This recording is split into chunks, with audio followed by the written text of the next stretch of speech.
Serigne Djibril Niang day spécialiste la en faiblesse sexuelle góor ñi nga xam ne maanaam dañoo tële boo jëfandikoo ay garabam day amul benn effet secondaire lu la gaañ ci dara dooley góor mooy traitement bi dañ la koy fajal ba mu wér soo ko xasee ba jël dootoo soxlaati garab traitement définitif la gaynde gi nag mooy boo bëggee tàng maanaam yëg sa bopp te benn jafe-jafe ci wàllu wéeru yaram nag du la dugg yow ku góor ki saay boo ko bëggee mën nga koo def te doo ci am kon benn ngaañ-ngaañ ay meraw jeex na fi mer muy continuer jeex na fi kattanug sidit ak góor daal di taxaw dooley góor mooy traitement bi dañ la koy fajal ba mu wér gaynde gi nag mooy boo bëggee tàng maanaam yëg sa bopp ba tey ku mënul am doom Serigne Djibril Niang mi lée mën na ci dara ci kattanu yàlla subhaanahu wa taala ba tax na képp koo xam ne nag bëgg nga cee am leneen lu leer wooteel ci 77 677 77 08 Serigne Djibril Niang ku jëm ca yàlla buur yow nga def de àndandoo doo dox di si booru doo jaay sa ngor de wóor daa.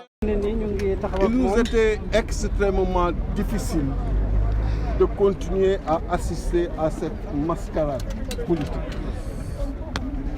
Macky Sall vient encore une fois de nous faire vivre une journée ténébreuse, comme il en a l'habitude depuis qu'il est arrivé au pouvoir,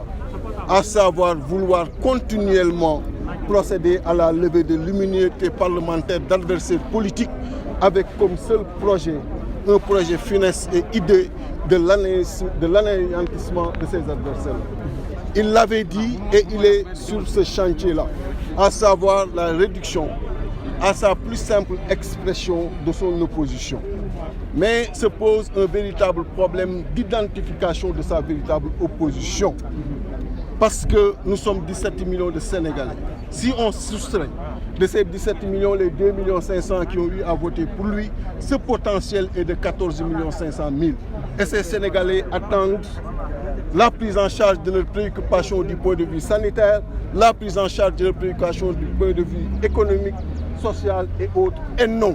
la réduction à sa plus simple expression de son opposition qui a pour objet tout simplement de tuer notre démocratie, de tuer les libertés. Je vous rappelle qu'on est à l'Assemblée nationale, le lieu par essence de l'expression libre des idées et de la pensée, le lieu par excellence de l'expression et de la confrontation des idées, du débat également parlementaire. Mais vous êtes dans un lieu bunkerisé. Il faut qu'on vous rappelle qu'on est à l'Assemblée nationale pour le savoir. Vous avez même des difficultés à faire votre travail correctement parce que tout simplement, il y a des pas significatifs qui sont en train d'être faits dans le sens de la dictature. Et ces pas-là méritent d'être freinés tout de suite. Et c'est le lieu de faire un appel à tous les Sénégalais pour qu'ils se mobilisent pour arrêter ces pas significatifs que le président Macky Sall est en train de faire pour tuer notre démocratie. Cela veut dire cette mobilisation générale, prendre conscience de notre devoir, prendre conscience de nos responsabilités et arrêter ce projet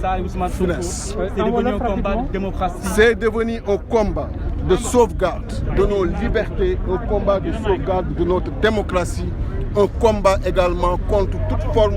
de dévolution monarchique du pouvoir ou contre toute forme de maintien au pouvoir ou de tentative de troisième mandat. li ma mën a wax ci mbir mi mooy tey bis bu doy waar la bis bu lëndëm la bis bu ñaaw la bu nu dund ci suñu démocratie. gis ngeen débat yi ni mu amee au niveau de l'Assemblée nationale moo tax mënuñu woon sax continuer ni ñu ko bëggee débat yi ndaxte Sénégalais yi xam nañu li fi xew yëpp kenn respecté wul ak yelleefu Ousmane Sonko kenn respecté wul règlement intérieur Assemblée nationale. mais loolu day dugg ci projet wu président Macky Sall nga xam lenn rek moo ko tax a jóg nu mu fexee ba nasaxal opposition bi mais dama koy fàttali ni gisul bu baax ñan ñooy opposition ndaxte Sénégal presque 17 millions la te 2 500 000 ñoo voté pour moom. boo ci soustrayé boo dindee loolu ci 17 millions yi potentiel bi day doon 14 500 te 14 500 yooyu réponse yi ñuy xaar mooy ñu régler problème économique yi régler problème social yi régler problème sanitaire yi régler yi nga xam ni moom la ñuy jànkonteel guddi ak bëccëg mais xaaruñu ay tey jii nii ñuy nasaxalee opposition bi ñuy nasaxalee démocratie bi ñuy nasaxalee liberté lu mën a ñàkk la ndaxte Sénégal bi mu amee indépendance ak léegi yàgg na jéego yuñ ci jot a def pour sunu démocratie mën consolider wu jéego yu am solo la mais il faut ma fàttali leen que tey assemblée nationale la ñu nekk pour ngeen mën ko fàttaliku ndaxte fii la confrontation idée waroon am fii la débat libre waroon amee fii la ku nekk waroon mën a jaabante nu mu la neexee te dara du la ci fekk mais sunu travaux yooyu ñoo ngi koy def ñu bunkériser force de l'ordre yi taxaw ñëpp taxaw mu lay fàttali ay pas yi ay nit moso def bi ñuy dem ci dictature loolu ñu war ko rappeler et sonner la mobilisation ci sénégalais yëpp ku nekk foo mën a ne nga fexe ba def mbir mi sa mbir xam ni tu es menacé parce que démocratie bu menacé woo liberté menacé wu kenn nekkatul ci jàmm na ku nekk jóg def combat bi sa combat donc xeex pour sunu démocratie am jàmm la xeex ba képp ki nga xam ni tey opposition nga nekk nga mën conserver sa dignité et pas que ñu lay exposer ci complot vraiment yu ñàkk fayda yi ci kilifa gi nga xam ni ak monde bi fi mu toll préoccupation au niveau du monde fi ñu toll amoo leneen looy def di ñuy xool looy suivre say opposants di jéem di comploter contre ñoom loolu ñu koy naqarlu di ko ñaawlu di leen fàttali nag que li ma waxoon que dinaa ñëw ci fan yi wax ak sénégalais yi lu ma nar a def la bu sunu borom maye ñu gudd fan ak wér te bu boobaa daa ngeen xam bu baax a baax a baax